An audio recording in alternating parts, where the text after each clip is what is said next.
Hi ho ho! Welcome back to a Boy Time feature, this time on the hit film Sinners. As always, I'm joined by Babby. Mm. Yes, it's true. We're back. Last one we did was on Blade Runner 2049, which was about 5 years ago. So we're back. We're focused on just one film. And luckily, it's a new film that everybody is ranting and or raving about. It's Sinners by Ryan Coogler. Many people are saying it's Ryan Coogler's masterpiece, his magnum opus, if you will. What do you think? Yeah, that's pretty true, I think. Only thing I've seen from him is Black Panther, so it's definitely better than Black Panther. Well, that we can agree on. Yeah, I haven't seen any of his other movies either. I know he did Creed, and I think he's worked on the other Creed movies. I know he's directed the two Black Panther movies and the first He Creed. was a producer on Space Jam 2. That movie's awesome. Oh, okay. Well, I mean, it's going to be pretty tough between Sinners and Space Jam 2 to decide which one is better. But LeBron isn't in Sinners, so that is true. That is true. There's only a dusty old blues guy in it, and I don't like that. irrelevant. Irrelevant. LeBron James has been the same level of relevant for about 20 years, which is kind of impressive.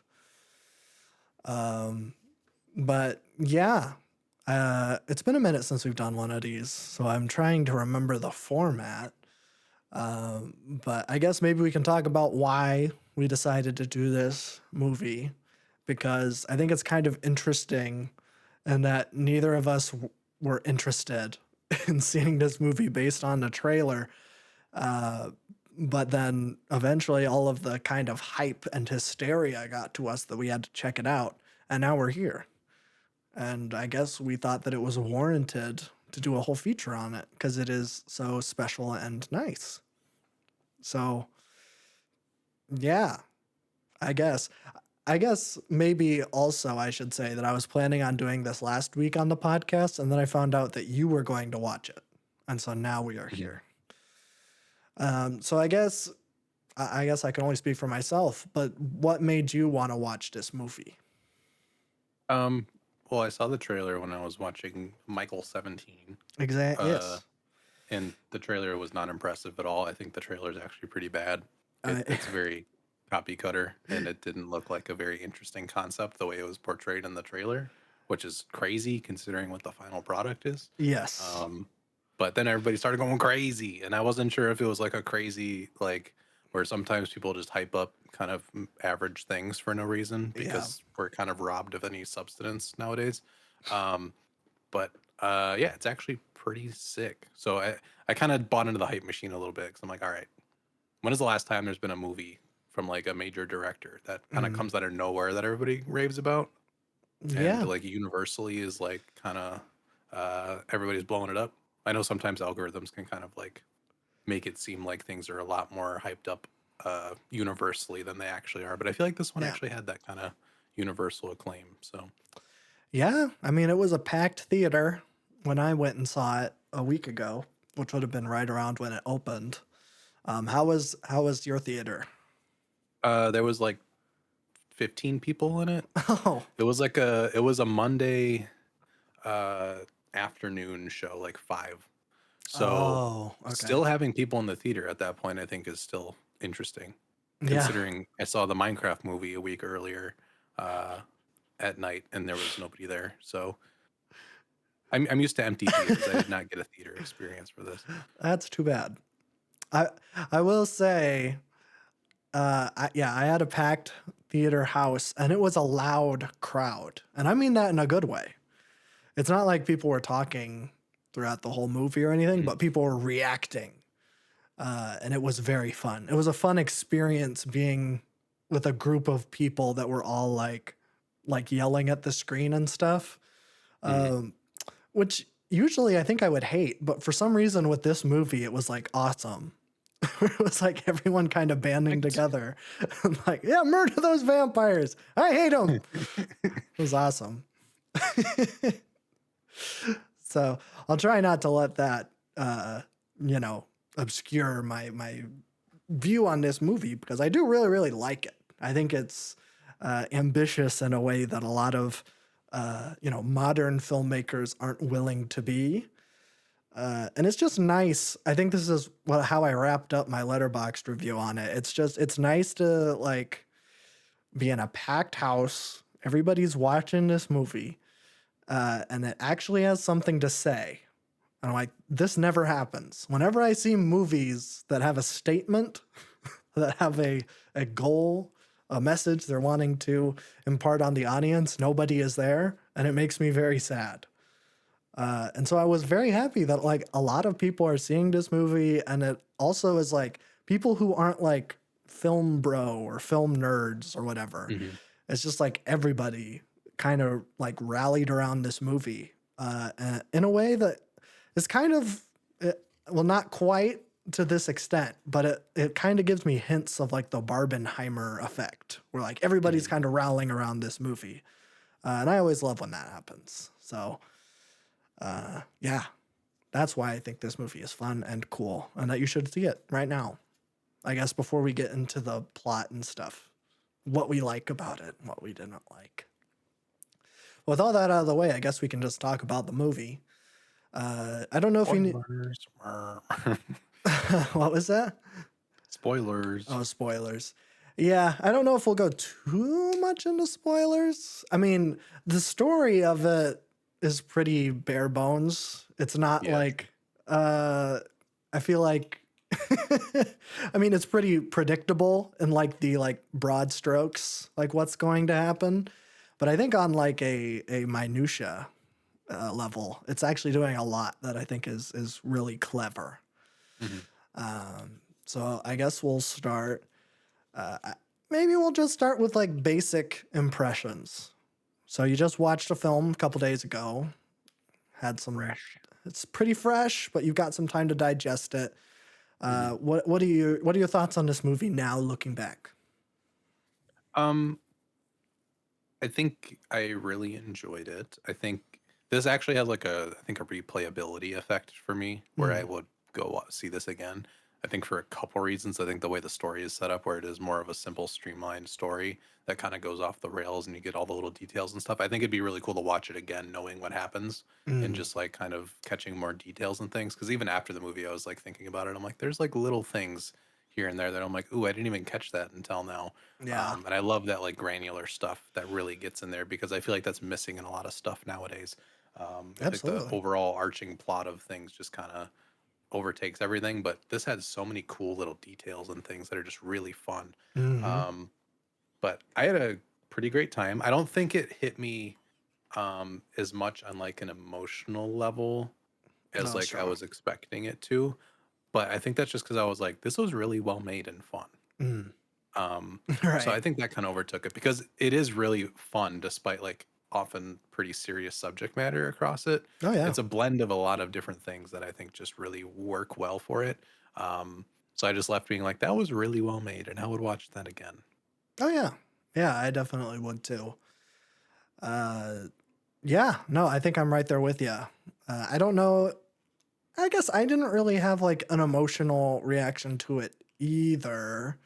Mainly because like the story, and it's going to be hard to talk about this without bringing up From Dusk Till Dawn because it is Mhm. very similar in that like the first hour of the movie, the first two acts are like I don't even know how you would describe this movie. It's kind of like a crime movie and that they're like two gangsters, but other than that, they aren't like it isn't a crime movie. So I don't really know how to describe the beginning of this movie because it's just like we need to get the thing ready for tonight. And so then we're just seeing like all the preparation. Um, but then by the end, it like becomes like a full on, I guess, horror movie. I don't know. It's kind of hard to pick apart what this movie is because it's doing so many different things. Um, but I'll just get the Dusk Till Dawn stuff out of the way. That first two acts, something completely different. And then, whoa, big surprise, it's vampires. And then it kind of becomes like a big horror action movie at the end. And I'm sure that Ryan Coogler like knew that. And this is like an obvious kind of, or not obvious, but intentional kind of tip of the cap. But I think there's enough done here that it doesn't feel derivative of From Dusk Till Dawn. And I actually like both of those movies quite a bit. So I recommend both of them, even though they're both pretty similar. Maybe a good double feature. Yeah. I don't know if yeah, I guess. Yeah, it would be. I think it would be. I would say end with Sinners, though. You don't want to like go from the end of Sinners into From Dusk Till Dawn, because that's going to be quite a bit of whiplash. So there you go. A little recommendation for you from the Boy Time fellas. But yeah, very good. Very good. Not derivative. It feels nice and original. Got that out of the way. I do love that it takes place over a single day too. I feel like that's really Yeah. rare. Yeah, those are always the best kind of movies, I think. Mhm. All take place in the span of 24 hours. I'm trying to think of other movies that do that. I guess 12 Angry Men counts. That all takes place in the span of like 8 hours. It's really nice to have like just one established setting, one established time. And we know that everything is happening at relatively the same time. It isn't like confusing. It's very straightforward. And it's nice, I think. So, yeah, I don't really know how to talk about this movie. So maybe, should we do something unprecedented? Do you want to take the reins with this discussion?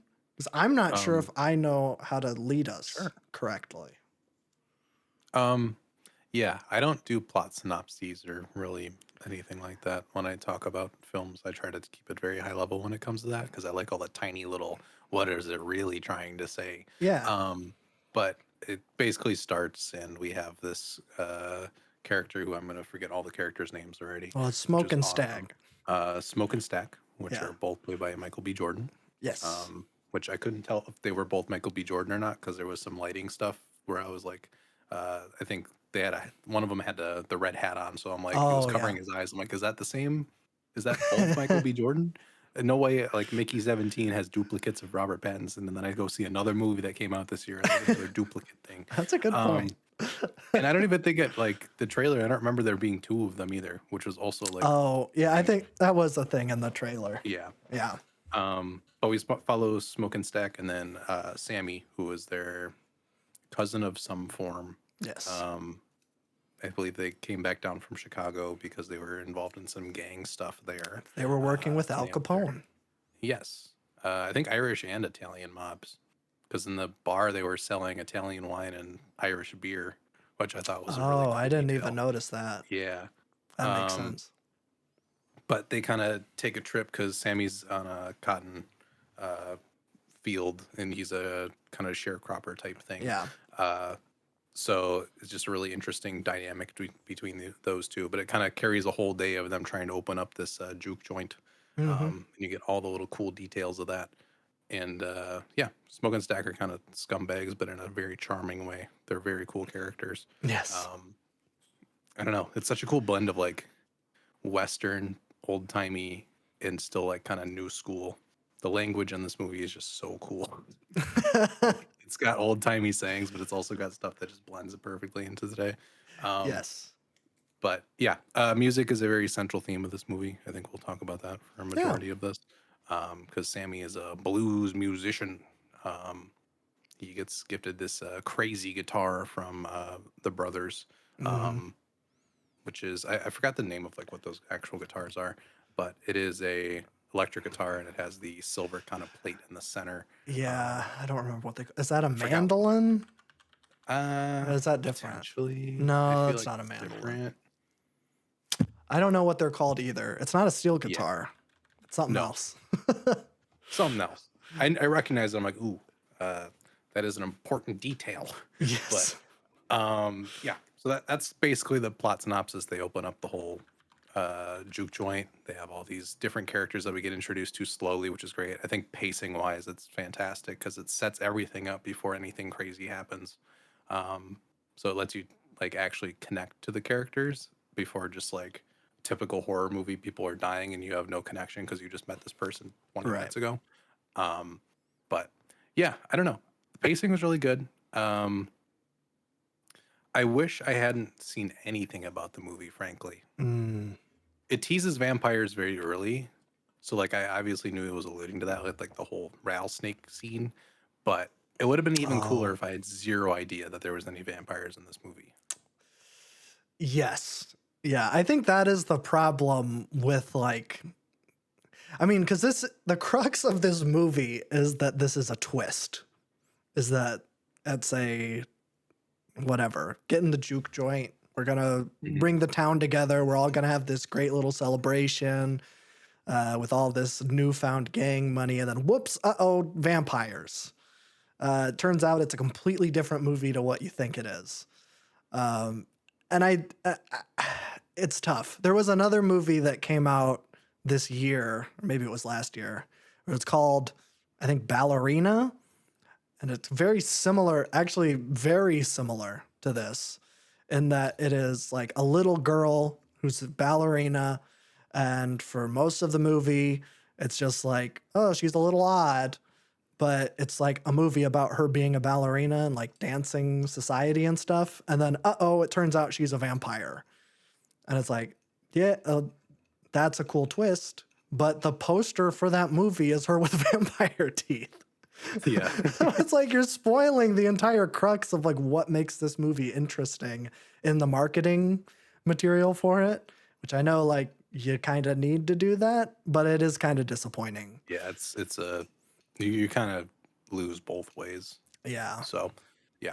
I got word that that is a resonator guitar. That is what it's called. A resonator. I believe Okay. it's kind of an electric guitar before an electric guitar because I think it amplifies the acoustics Oh, I a guess I lot could more. see that. Yeah. Yeah, but yeah, I think there is one scene in the middle of the movie that is kind of like the scene. Yes. Um, I guess we should just talk about that. yeah, you kind of know it when you see it, but everything's kind of building up to this middle part before the Mm. movie kind of switches tone and everything, Yes. which I thought is really fantastic. But uh, kind of it kind of explores the central theme of the movie perfectly, but Hmm. then it expands upon it further in the second half of because the movie I think the movie starts explaining this kind of like what music and songwriters are called in these like different cultures Yes. in like West Africa, the natives, and then like the African slaves that were brought over. Mhm. Um, and during this scene, I forget his name again. I'm really bad with the names in this Sammy. movie. Sammy. He it's his big time to shine in the juke joint, Hmm. and he starts this blues song, and all of a sudden, like it blends the past and the future all together in this like insane cacophony of music that all just like explores the themes of like old, old ancient stuff with the kind of stuff of today, Hmm. um, and it's phenomenal. It's so good. Yes. We might need to set that up a little bit more Hmm. because the beginning of the movie starts, the whole crux of this is that there's like this legend where there are certain musicians that are born with this like ability to when they like really play music, it kind of like merges the like physical world with a more like spiritual realm, and that border kind of gets fuzzy. It kind of Mm. reminds me of like similar to like in Korra with like the spirit world, and like on one Yeah. day there's like where the spirits come and there's this fuzzy line. It's kind of like that, but it's only when certain musicians who are particularly talented go off in a sense. And Mhm. so it's in this moment, and why this scene is so important is that he's basically like he's crooning, he's performing like no other, and it's like kind of that's why we're seeing the blend of like all of these, it's both past and future, where there's Mhm. like there's like traditional African music and like ceremonial dances going on, and also like Run DMC hip hop. It doesn't like completely go into like today with the hip hop. It goes like 80s, 90s. Well, With, it kind of starts to interestingly because the does it? soundtrack starts including like auto-tuned like Oh, vocal harmonies and stuff after this, which I thought was like insane. oh, I guess I didn't catch that. It's more of like a background element to the whole scene. Mm, I could see that. But that's, I mean, yeah, it's definitely the most impressive thing in the Hmm. movie, largely because I think most of it is one shot. Yeah. So there's, it starts off and Sammy's performing on stage, and then we cut back to the audience, and it's just like all the, people that were already there. But then slowly, as the shot goes on, more and more musical elements are introduced to the score, while also people representative of those musical eras are being dropped in visually in the scene, which is very, very impressive to do, Hmm. obviously. Um, I will say this is my little nitpick of that scene, because otherwise I think it's perfect for what it's trying to do.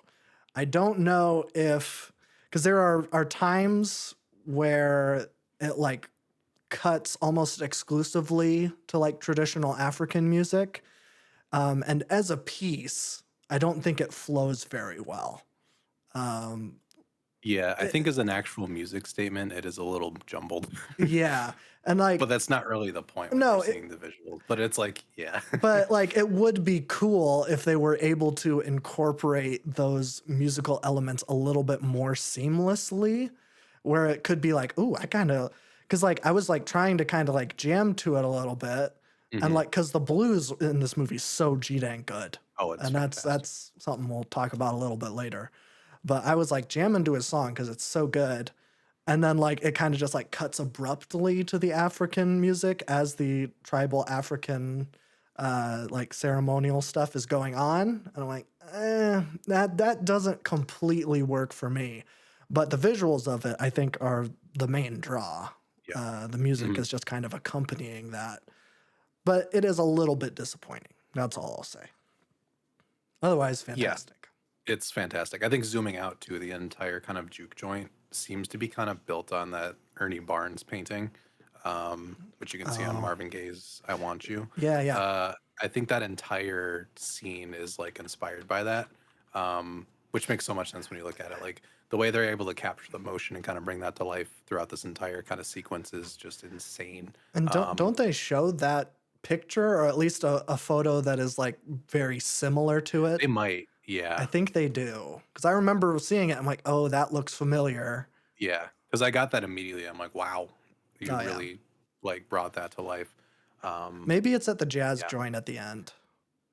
that could be. I think Mhm. if I remember right, there's something that's kind of like a nod to that album cover. Mhm. And I guess the Ernie The Barnes picture in original general. Yeah, painting, yeah, that's kind of been kind of recreated and thrown around a whole bunch. But um, it's fine. yeah, I think the soundtrack for this movie is incredible. Like just the blues, like hits throughout it. Ludwig Göransson's the soundtrack, so Yes, this is he's been kind of on the rise. he's fantastic. Yeah, I think what I know he did, yeah, he did Oppenheimer. I think he won for Oppenheimer. Oppenheimer. Yeah. I guess he did the Creed movies. Hmm. Um, I thought he Of course, did. all of his work with Gambino, like he's just everywhere. Oh, does he? Yeah. Oh, okay. Oh, wait, yeah, that does. Yeah, okay, I remember Hmm. that. Yeah, so I guess he did like every single Ryan Coogler movie and also some Chris Nolan movies.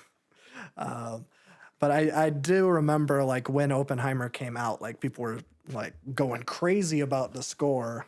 Yeah, And I think he's it's fantastic. I think he does better in this movie. Maybe it's just because I like blues. So I'm like, Hmm. ooh, this is It was like so right up my different. jam. Yeah, it Yeah. was so different for a score than what you're used to because just like having a blues guitar in a score is kind of unheard of in a lot of areas, and it doesn't even come Yeah. across as like cliche. It just blends into the mood so well. Yeah. No, I think it's like so refreshing. Like I'm so tired of like big bombastic string sections. Like Mhm. this is so stripped With the back. jangle. Yeah, it got the jingle jangle. Like this is perfect. Like it might be one of my favorite scores now, Mhm. mainly because I feel like most scores aren't very memorable. So like this one, the Yeah, fact that I can remember it is like, oh, this is this is different, and I like it a lot. So absolutely. blues, nice. Blues. Yeah, I think this movie does a great job too at like we were just talking about this last week about like how things kind of seem to get dumbed down nowadays where there isn't really a clear message for Yeah, things 'cause things can often get conflated when you're trying to appease too many people at once. I feel like this completely accurately portrays um the birth of kind of blues, especially when you kind of tie to those African roots and slavery where hmm, blues kind of became a real thing. We get an actual real portrayal of that in this movie.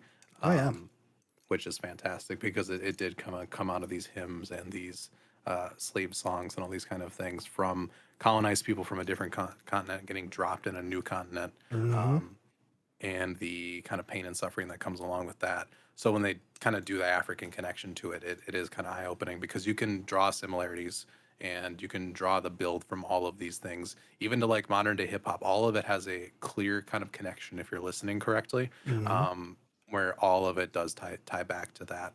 And I think just in general, it showcases the colonized in this movie like so well in an easy to understand way. Um, hmm, that doesn't feel like it's beating you over the head or like is like oversimplified to the fact where it doesn't really do anything for you. oh yeah, Um, because it really does show like, you know, this crime against humanity of the slave trade in hmm, a settler colonial area. And that goes for natives, that goes for the Asian immigrants and stuff that they hmm, have in this movie too. That is where all of our culture and music really comes from in this country because we don't really have that because America's only been it's only 250 years old. Like that's one of the hmm, youngest countries in the world hmm, and it's a settler colony. We settled everything including culture. We steal everything. We don't have a national voice from that because it comes from the dispossessed that we have kind of kept under our boot for this many years. And we're like the hmm, only country that has really successfully done this in a settler colonial thing like that. So it is it's a very unique thing to kind of dive into. And I'm glad this movie yeah, does it so well. I think when we talk about the vampires too, like mm, the uh hive mind mentality that they have where like it's all peace and love oh yeah, and all that kind of stuff, that boils down everything to this kind of thing we're talking about last week where nothing means mm, anything anymore and we're denying the experience and history of blues music when we're yeah, all kind of like peace and love. Because I don't know, the the KKK vampires have a banjo and a band, uh, um, and they write their songs too. So you also kind of see the birth of that kind of bluegrass type yeah, stuff, which isn't bad either. Like they no, perform that very well as well. But I love seeing the dualism of everything in this movie. yes, yeah. I kind of want to connect what you're saying to what we were just talking about. One of the Mhm. most like evocative uh, parts of this movie actually takes place immediately after the scene that we were just talking about, where all of the different Mhm. cultures are represented. Um, do you know what follows that scene immediately? Do Um, you remember? oh, what happens? I don't think I do. Okay. The this was just like I think it maybe stood out to me specifically maybe because I'm watching all these Elvis movies. Mhm. But we're getting this like big ode to I guess like kind of black music throughout like America's history with that one Yes. scene. And immediately after that, we're zooming in uh because as like that scene takes place, the whole like building starts Oh, burning it's the down. burnt barn, and then Yes. they immediately walk Uh up and try to get in. yes, the white vampires immediately show up. Mhm. And I'm like, this is so perfect because it kind of like perfectly encapsulates the like whitewashing of black music. Hmm. I don't think it's a like not an accident, but it wasn't just like, hey, we'll do a vampire movie just because they're vampires. I think it's like this is a Oh, every movie. single layer of the vampire works. Yeah. Yes, this is a movie about black music, and the antagonists are white musicians that are literally trying to convert them over Mhm. to their side. I'm like, this is what happened to black music throughout the 20th century, where it just kind of got erased. And I'm like, I'm watching movies where this dude is called the king of rock and roll. And like, he didn't do that. He didn't invent it. He just kind of like did it also. And now he's the one that history remembers as the king of rock and roll, despite not doing anything. And I'm like, this is very like pointed. And I thought it was very well done. Like that's the subtle things that you're talking about, where there's these little things. I'm like, Mhm. I don't know if everyone's gonna catch like that's what they're doing specifically with that shot. But I loved it. I I think thought it was it's very smart. also brilliant down to the point where like vampires have to ask if they can come in. They ask nice, they Oh put on a yeah. nice face, and when they're denied, they don't take no for an answer. That's a really good point Down too. to that layer, every single layer of it works because it perfectly kind of puts black music in this place of capitalism trying to get its like grimy fingers in there, but Mhm. also a settler mentality also peering its head in. It's a double pronged attack on it. Yeah. Um, which is just like all the layers of the vampire stuff just works great with that. And I mean, even in a way, like Smoke and Stack are not, obviously admitted from a lot of this stuff. They are in it for a profit, Oh yeah. um, but they are not shown as like, this is black people lifting up their music and letting it sing still. And I do like that they're selective about who they let in and stuff like that. Yeah. Um, so it's yeah, every single layer of that just really works, and that's where this movie really shines. Is just like all those small little details because like it works on the level of the main plot of like, oh, this is a classic vampire, you can't come in unless I let you. Mhm. um but also yeah, it ties in all those other things. um I also love the scene where like Cornbread turns and Oh yeah. he has to try to get back in and his whole thing just like completely unravels. Like they It's so basically have to good. like in a way blackface him because he's not truly him anymore. Mhm. Oh man, that scene is so g dang good. Yeah. That was like the moment where I knew that the movie was special. Like Mhm. I know I probably should have said that when that scene is the movie that was the moment I knew the movie was special. But There was a man, couple. there's a couple. Yeah. But I just love like that. I don't even know if there's like a deeper meaning to why I love that. It was just really Mhm. fun, greatly directed and acted suspense uh, in a movie that like really, I mean, up till that point wasn't really full of suspense or anything like that. Mhm. Um, really, really fun. And I think maybe at this point in the story, like it kind of just becomes a slugfest in the best Yes. possible way. Because it's really fun action. There are some fun moments where there's the thing where they're like they have to test who's a vampire and who isn't, and they all have to eat the garlic, and then there's a couple fake outs. Mhm. Um, I could tell that's what they're doing. I don't think it was like whatever. I It keep was entertaining. it was fun. It was fun. Not as good as it is in the thing, but it's fine. Um, it's still a good time, and I thought it was funny that like what's the blues guy, the harmonica player, Oh yeah, Delta Slim. Delta He's my Slim. favorite. He was the best. I was so sad when he croaked. Mhm. Because man, he's just fun to watch. Uh, he is the comic relief, but also, man, there was that story that he told when he was in the truck that was just Yeah. like the lynching Yep. story.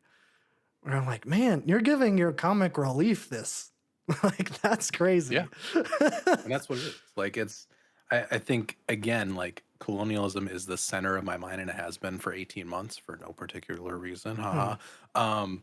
But just like you have a car ride with just like these people and all of a sudden like those stories just come out and then the next second they're singing and playing together because that is kind of a shared drama around it. Yeah. Um and it we have to remember this is 1932. This is less than Right. 100 years ago, and this is how that mentality or that's how these people are because like the lineage is not that long. Like No. this is only probably 4 generations or so removed, probably 5 from actual slavery. Hmm. Um, and we see the 13th Amendment on that drive as well, imprisoned black people doing slave work Oh, yeah, on yeah. the side of a highway. We see that. Um, so it's just insane to see. And then obviously, like if we look at Palestine, like Israel's only been around for 74 years. So Hmm. that we're in the midst of that. It's a different context in fact that it's not slavery, but it is still daily lynchings, It's usual stuff like that. subjugation. Yeah. Exactly. Um, I do want to call out another specific character because I think Annie, who is, I believe, was it Smokes wife? Oh, Stacks? I think. Yeah. is it Haley Um, Steinfeld? no, Oh. that's Mary. Oh, the like Annie oh yeah. is, She's like a yeah, witch doctor? kind of. I found her character fascinating because I don't think we ever really see people who in like during the slave trade that have held on to their African roots because Mm. she is like a full on like she's still embracing African culture and tradition Yeah. despite all of the kind of intended like we wanted to wipe all of that away because like and a majority of black people don't know their lineage because it all comes from slaves eventually. It's the Mm. same with kind of native people too. Like why so many white people have a little bit of native in them is because there were, kind of mass rapes of that. It Uh-huh. internally it intentionally like blurs lines. So there is no history there. But her character kind of focusing on like keeping those ties and keeping those old kind of things around was like incredibly interesting. And then she helps with that because of all the vampire stuff later on Hmm. and that it kind of draws her character together. So all these little details are so important to the whole story and it just works fantastic. So Yeah. I mean, I think that specifically kind of goes to show that like we shouldn't be abandoning these types of traditions and that mhm, like it isn't the if there was like a theoretical like white scientist character, it's like, oh, right. these they aren't vampires, whatever. I can break this down with science. Like the fact that the traditional like African religious leader is the one who knows all the information and is able to Mhm. like fix the problem, I think that's pretty telling. I think It's the that's same with the Choctaw that they brought in too. They knew yeah, about the yeah, vampires. They knew what to do they about it, but did, of and they were course, yeah, nobody badass. listened. It's the people that know the land, Hmm. have worked the land, built up the land. It's not the settlers that have any clue. Yeah, that's true. Because yeah, the white KKK couple that's like the Mhm. first to be infected, like they don't believe. Well, I guess she doesn't believe the natives that like, hey, you need to get that guy out of your house. Mhm. Um, and man, I don't know if we need to like address how cool they are. They're so sick. They are so I sick. want a whole movie The about idea of the. turning Choctaw into like vampire hunters is like insane. So awesome. I want a whole movie like that. And they Yeah, I saw a post where I'm like, does Sinners need a sequel, prequel, or spinoff? I'm like, first of all, we should not have the mentality that everything needs a second chapter or anything. no. But I think there is enough of a movie's worth of like, if you wanted to dig into the Choctaw version of this, I would say maybe get a different director and have like Coogler Yes. kind of sit in. I think that's a really good way to platform a native director, Yeah. but that would be a cool kind of thing. It can be completely disconnected, but just take that Mhm. little idea and expand upon it. Yeah. I think this is not super related, but with I just talked about The Exorcist last week. When William Peter Blatty made a sequel to The Exorcist, he didn't make it another possessed little girl. Like he took like two characters that were like side characters in the first Exorcist movie and then just created a new story that just centered around those two characters. And I think if you're going to do a spin-off or a sequel, that's how you do it. Just like explore similar themes in the same world, Mhm. but with a completely different set of characters, or like just a few select characters that maybe two people will remember from the original movie, but then just have it be its own thing.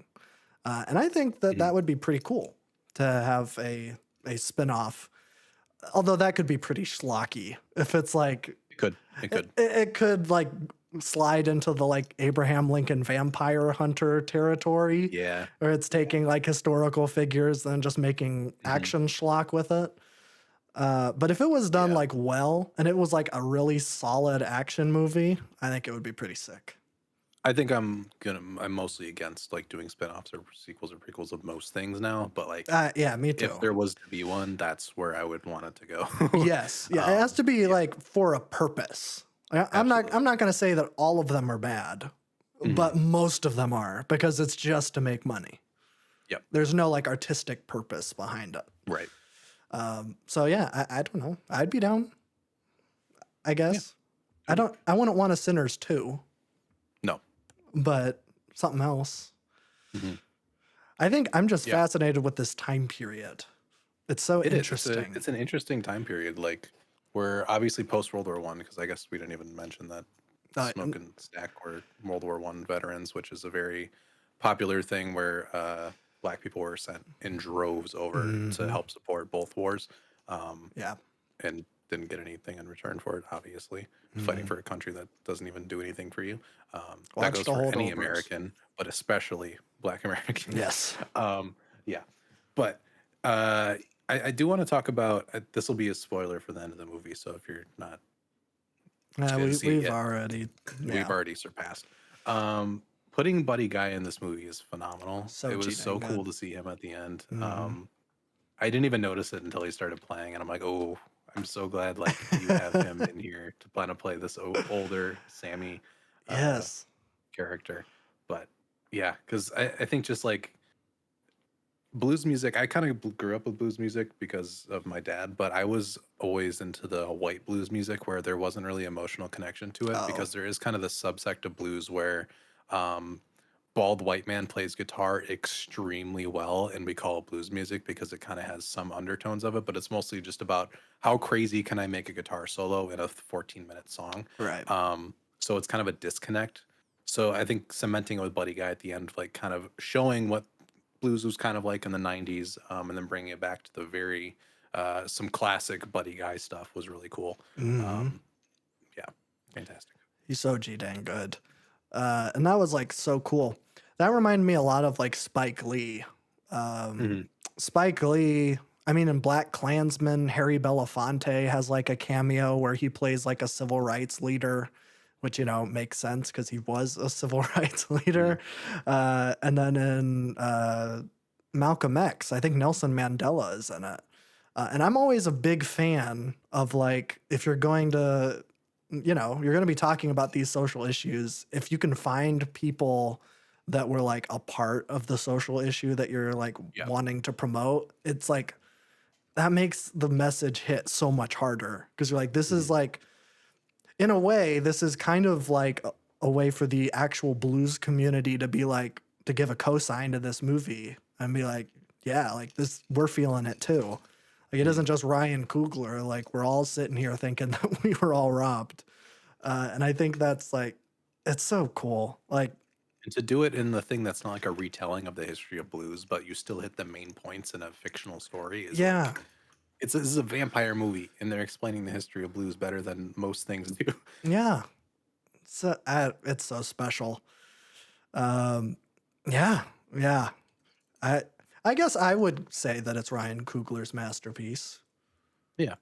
I mean, I I I think I like Black Panther more than you do, Yeah, I but don't it's like it still a at very all. kind of mid movie. I think it had some very interesting messaging for the time. It's such a big screen, but I don't think it was made for mass appeal, and I don't think it really came across as well as they were hoping it to.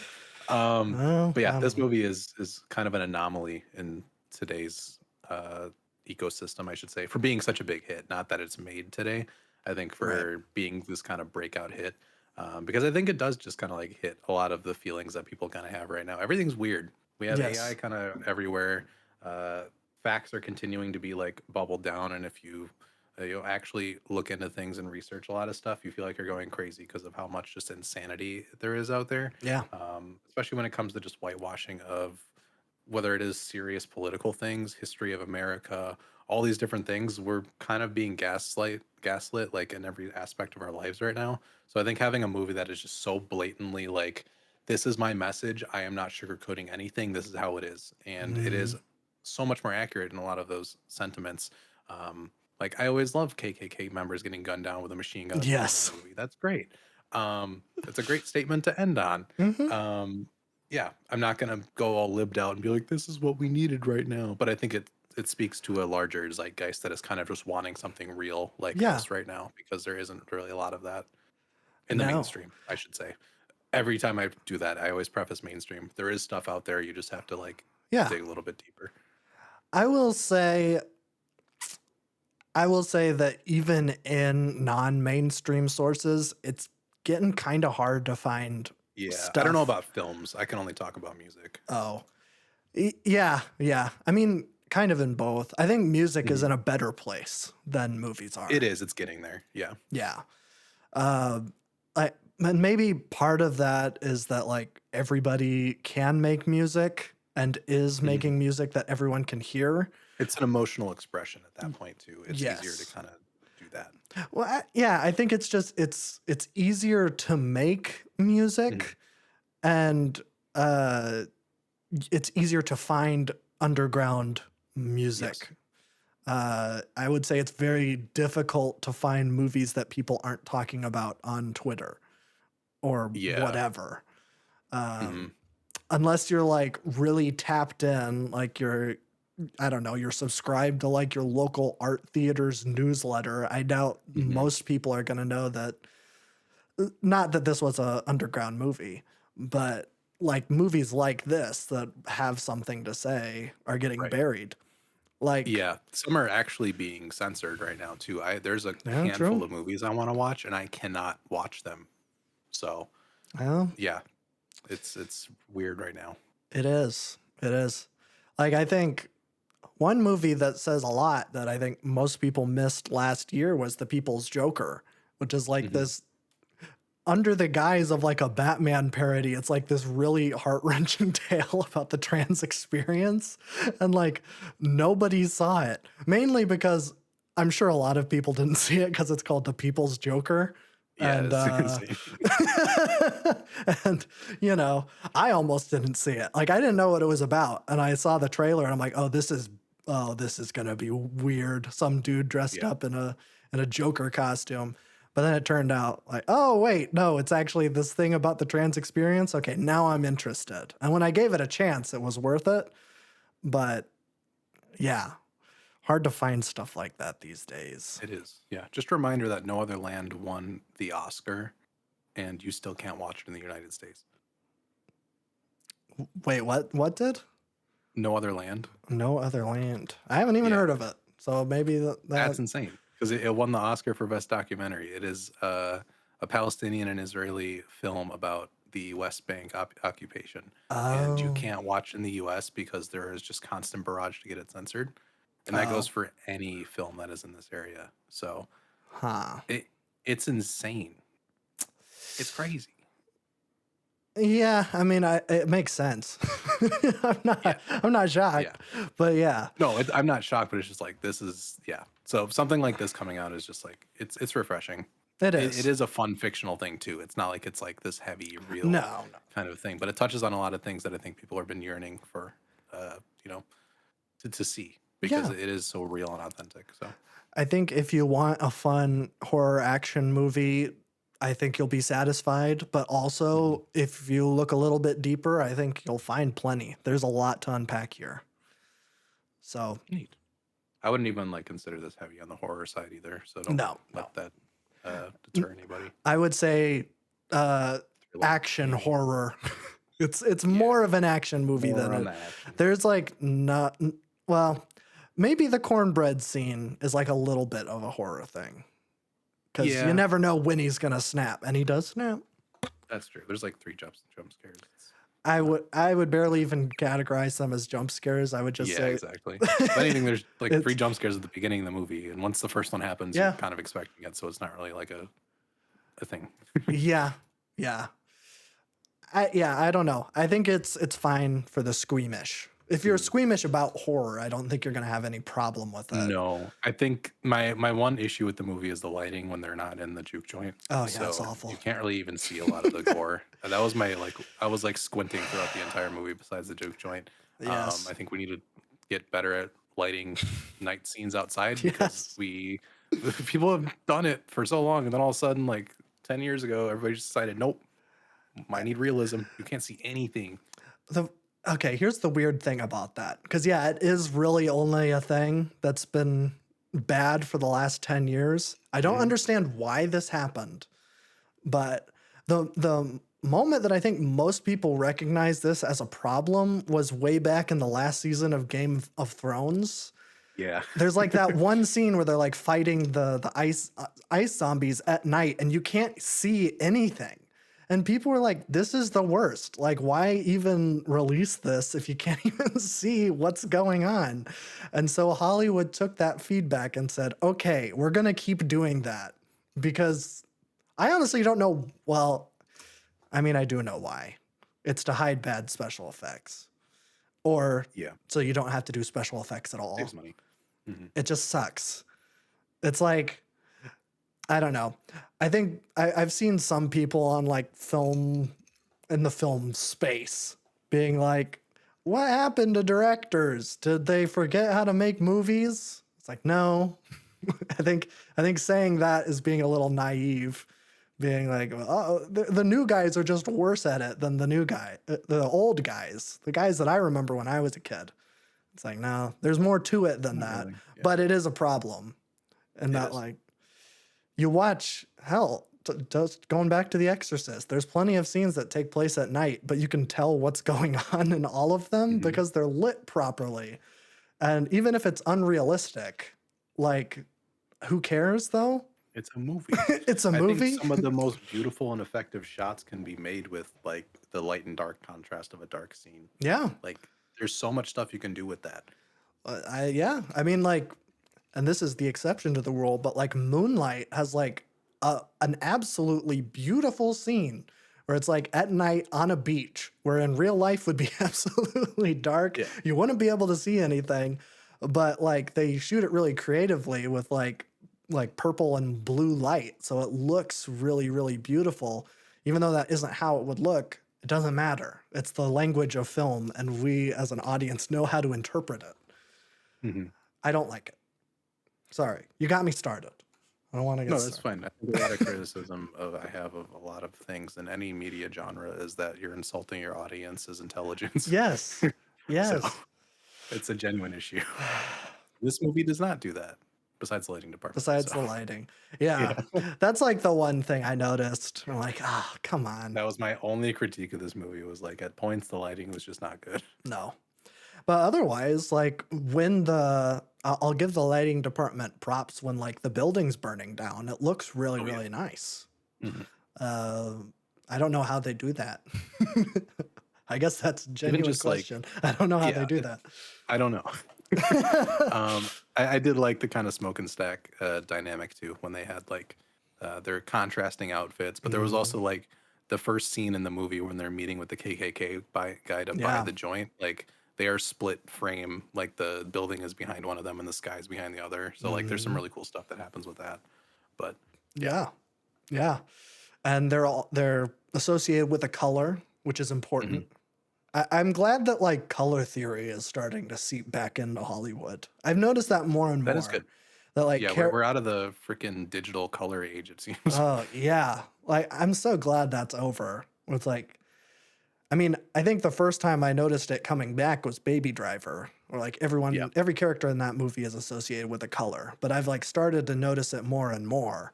Like, oh, okay, this is great. I'm glad that this is like this is a thing that used to be a thing, and it's Mhm. back, and I'm glad because it makes We just things. lost our lighting because of it. We gotta give and take. Yeah, I guess if we could just fix the lighting, then I think we'd be golden. So that's pretty awesome and cool. Real. But I think that's all I have to say about Sinners. What about you? I think that's all I have to say. This movie made me think of Rock and Roll by Mos Def, so listen to that. Oh, I don't know. Is that an album? No, it's on Black on Both Sides. Okay, then I have heard that song and it is Yeah. good. Listen to Black on Both Sides in general if you haven't. Oh, it's I so don't know G what you're dang doing if good. you haven't, but one of the best albums ever. Yeah, I'll agree. I haven't listened to it in a while, and I should listen to it I again. haven't either, actually. I should listen to the whole thing again. But most Def ensues a lot of the soul that this movie has on this album. So Yes, yes. Shout out Yasin Bey. Yasin Bey, But that's Talib, whatever. Talib Kweli. That's a different guy. He can. I don't care about him. All right. Bye.